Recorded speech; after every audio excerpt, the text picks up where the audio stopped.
नमस्कार मेरे प्यारे दर्शकों। आज मैं आपको उस मोड़ पर ले चलने जा रहा हूँ जहाँ मेरी आत्मा ने एक नई दिशा पकड़ी। माँ काली की ओर बड़ी आस्था और विश्वास की यात्रा। यह सिर्फ एक साधना नहीं बल्कि एक डर और आस्था के बीच झूलती रोमांचकारी यात्रा थी। हनुमान जी की 43 दिनों की साधना, राम रक्षा स्तोत्र की अनुभूतियाँ सब हो चुका था, पर मन अभी भी बेचैन था, जैसे कोई अदृश्य शक्ति मुझे पुकार रही थी एक और गहरा रहस्य खोलने को। वो एक अनजान कशिश थी, एक रहस्यमयी आवाज़ जो सिर्फ मेरे अंदर गूंजती थी। हे हनुमान जी, हे राम जी, हे मेरे गुरुदेव अबुराज जी, कोई तो मार्ग दिखाओ। मन बार बार यही पुकारता। एक रहस्यमयी ग्रंथ में लिखा था, माँ काली शीघ्र प्रसन्न होती है, पर वह शमशान की देवी है। बिना योग्य गुरु के साधना विनाशकारी भी हो सकती है। फिर भी एक अनजान इच्छा मेरे अंदर उभर रही थी, एक खतरनाक रास्ते पर चलने की ललक। बस फिर क्या था, मेरी खोज शुरू हुई, एक ऐसे गुरु की जो मुझे माँ के मार्ग पर ले जा सके। पर जो मिले सब दिखावे वाले थे, झूठ, पैसा और धोखा। उनकी आंखों में वो तेज नहीं था, वो दिव्य स्पर्श नहीं था जो एक सच्चे गुरु में होता है।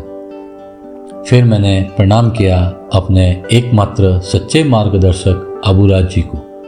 माँ काली की साधना के लिए उन्हीं से अनुमति ली। रात के 11 बजे से सुबह 4 बजे तक मैंने माँ की पूजा का समय तय किया। रात का सन्नाटा, वो रहस्यमयी घड़ी जब दुनिया सोती है और आध्यात्मिक शक्तियाँ जागती है। माता काली की आराधना के लिए ये वो गुप्त मंत्र और प्रार्थनाएं थी जो उस भयानक देवी को प्रसन्न करने की ताकत रखती थी। मुझे डर भी था, क्योंकि पुस्तक के अनुसार माता के डरावने चमत्कार भयभीत कर सकते हैं।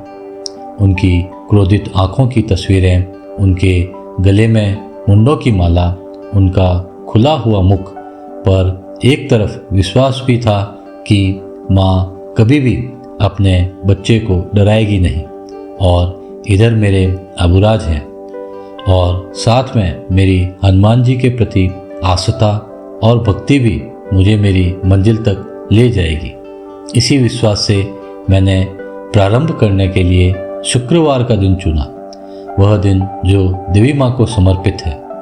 पहला दिन, काला वस्त्र, लाल धोती, गीले बाल, घी का दीपक और सामने माँ काली की तस्वीर। मन में थोड़ा डर पर विश्वास प्रबल। साधना शांतिपूर्वक पूर्ण हुई, सब सामान्य, पर मैंने सोचा शायद ये इतना सरल ही होगा। गलत। दूसरा दिन मैंने साधना प्रारंभ की और डर की पहली दस्तक। रात 12 बजे अचानक बिजली गुल हो गई। पूरी सोसाइटी अंधेरे में डूब गई। जनरेटर चालू नहीं हुआ। पहली बार एक अनजान सा खौफ मेरे रग रग में दौड़ने लगा और मैं कांपता रहा, पर मंत्रों से जुड़ा रहा। वो अंधेरा, वो सन्नाटा और वो मध्यम रोशनी, सब मिलकर एक डरावना माहौल बना रहे थे। सुबह पता चला जनरेटर जल गया था।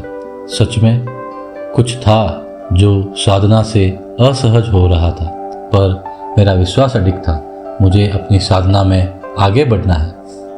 हर रात एक नई चुनौती लेकर आती थी, एक नया रहस्य।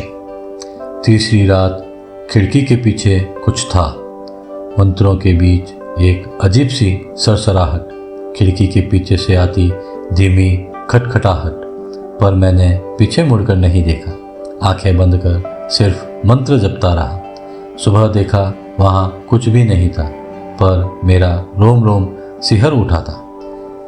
एक रात, टूटी आत्मा, टूटा शीशा। साधना के बीच बाहर से एक जोरदार धमाका हुआ। आवाज़ इतनी जोर से थी कि मेरा ध्यान भंग हो गया, पर उस समय साधना में होने के कारण मैं वहाँ से उठा नहीं।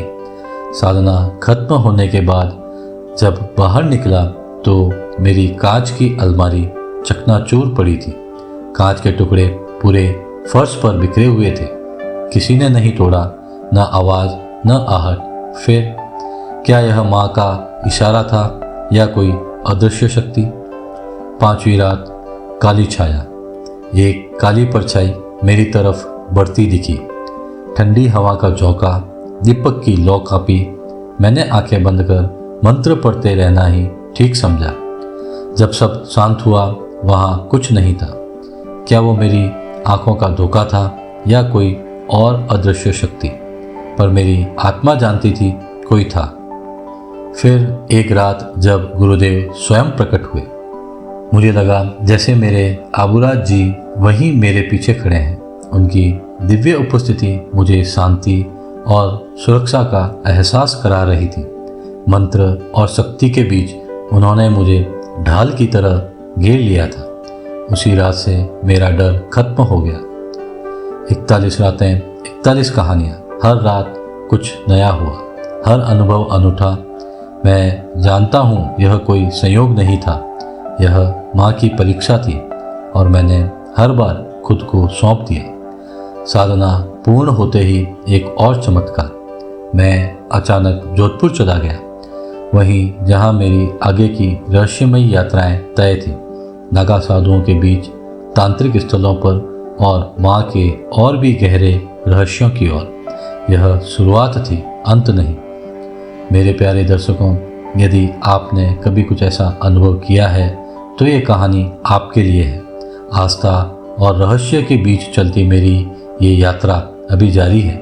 अगले भाग में मैं आपको नागा साधुओं के शिविर की सच्ची घटनाएं बताने वाला हूँ। हमारे चैनल को ज़रूर सब्सक्राइब करें, वीडियो को लाइक और शेयर करना न भूलें।